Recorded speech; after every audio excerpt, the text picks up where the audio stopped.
Charlton Athletic Football Club is going to be the title of the video that we're going to do here. We're going to talk about the past 10 years of how this club has fallen from such as, former Premier League club, even a decent championship team, as well as former FA Cup winners, twice actually. We're going to talk about where they are currently and, like I said, the past 10 years. So, currently, right now, as of today, which I believe Charlton do actually play tonight. I want to say play tonight against Burton. But they are currently 1 point above the relegation zone and only 7 wins in 34 and 0 wins in 18 matches. This is Charlton's longest run without a win, which is not great. But anyway, we're now going to talk about, we're going to backtrack a little bit to 2014, where Charlton were brought for 14 million by a Belgian businessman called, I don't know how to pronounce that name, sorry, Dissect.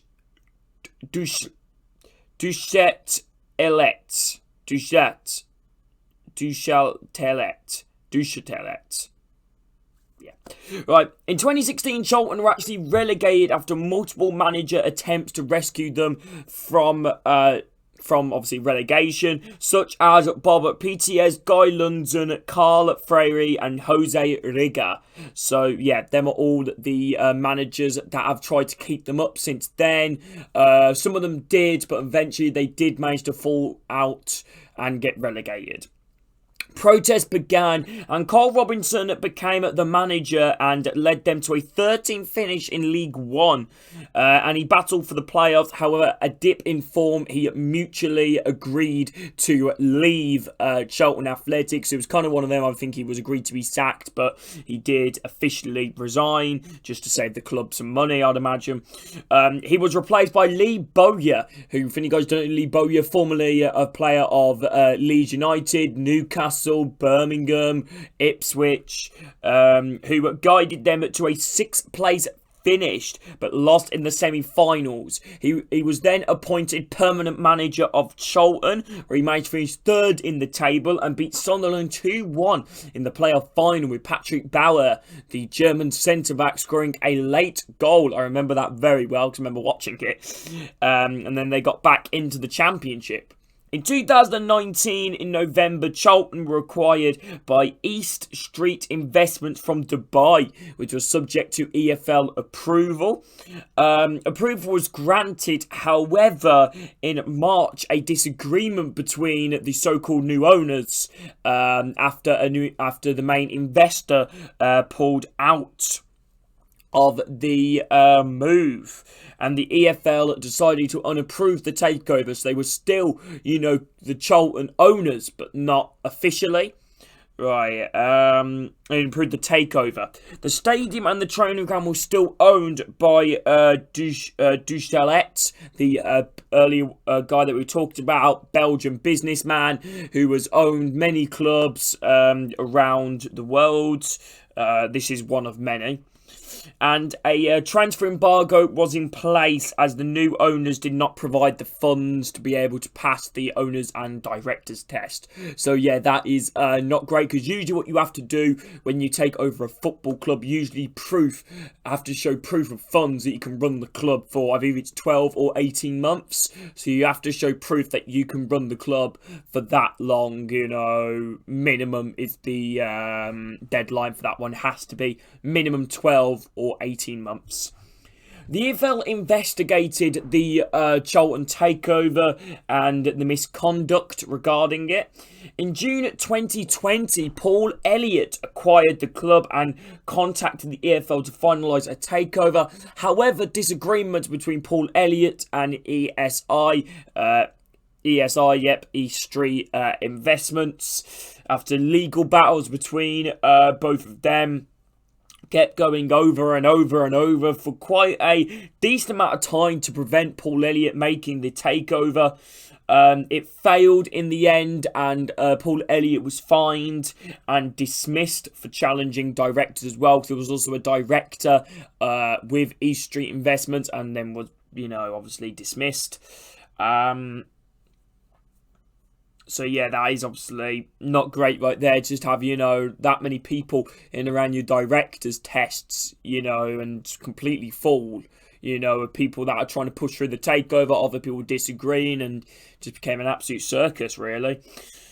In August, Elliott and Farnell, the people that were trying to take over the club and also were directors at the time, well, Elliott was, I believe Farnell was as well, failed owners and directors tests, leaving their ownership in doubt. So, at the time, the directors failed the ODT, which is one of the most important, aspects of taking over a football club, the owners and directors tests.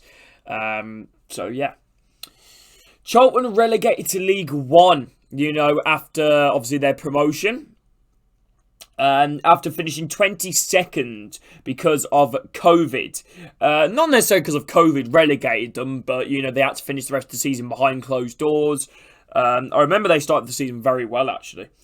And then, better news here for Charlton. Thomas Sandergaard, a Danish businessman, was looking to buy the club in September of 2020. And he acquired the club from the East Street Investments and passed the owners and directors test. So a big thumbs up here from Charlton. In 2021, the club in 8th Liboya left to join Birmingham City, who were currently battling with relegation. He did manage to steer them clear of that. Nigel Atkins took over and finished 7th, for the 2020-2021 season. However, he was sacked after only 2 wins in 13. At the time, caretaker at the time, Johnny Jackson, became permanent manager in 2021 after he finished 13th. However, he was later sacked and then replaced by Swindon manager Ben Garner. In 2022, and he was sacked with the team in 17th after being knocked out of the FA Cup to Stockport County. Supporters then started to doubt the ownership of Thomas Sandergaard, and then later on, Thomas Sandergaard kind of basically gone with the final roll of the dice as he appointed former Bristol City and Stoke manager Dean Holden, who is currently, I believe, the manager of El Etafe in the Saudi Arabian Pro League. So yeah, kind of his final throw of the dice, and he managed to guide them to a relatively good 10th finish. In June 2023, the club announced that SE7 partners, comprising of Charlie Methen, if any guys don't know, formerly Sunderland director, helped Stuart Donald with a takeover there, and Edward Warwick has agreed a takeover with the club. The deal was completed in July, so Thomas Sandergaard was no longer the owner of Charlton Football Club. Holden was sacked after 1 win in 6. Michael Appleton became the manager. However, that didn't last long for Michael Appleton, who, after a 3-1 loss to Newport and 0 wins in 10, he was sacked and replaced by Nathan Jones, the current Charlton Athletic manager. So, quick summary. 5 owners in 10 years. 12 managers in 10 years. Relegation twice, and transfer embargoes. Not great for a Charlton Athletic, fan to go through that for the past 10 years for a Premier League club. However, we always like to look on the positive side towards the end of these videos. We did it with Reading. Nathan Jones, currently the manager, knows League One very well. Definitely, I think, out of all the manager appointments that Charlton have made, definitely probably the best one and one of the most experienced ones in Nathan Jones. They do have a game tonight, Charlton. Whether this will go up before the game, I'm trying to aim it to go up before the game, but so we always like trying to end it off on a positive. They've spent big, not only spent big, but they spent considerably big to what they have over many seasons in summer and January. So, yeah, but I do wonder where Charlton Athletic will be. I really hope they do get things resolved. They do have a lot of great players in their team as well. Connor Coventry. They've still got, Pierce at centre-back. You look at the goalkeeper department. I think they've really got two great goalkeepers in Manyar Brewer and Harry Easted. who I actually do really highly rate as a goalkeeper. I believe was in the playoff final against Barnsley. Kanu, young striker up top. Chucks a Nikkei as well. Tyler Blackett-Taylor left them to join Derby County. So yeah, there's a lot we could talk about Charlton. But anyway, hope you guys have enjoyed this video on the channel. If you guys have, make sure to drop a like, subscribe. Thank you all for watching. And yeah, take care everybody. Hopefully see you all soon.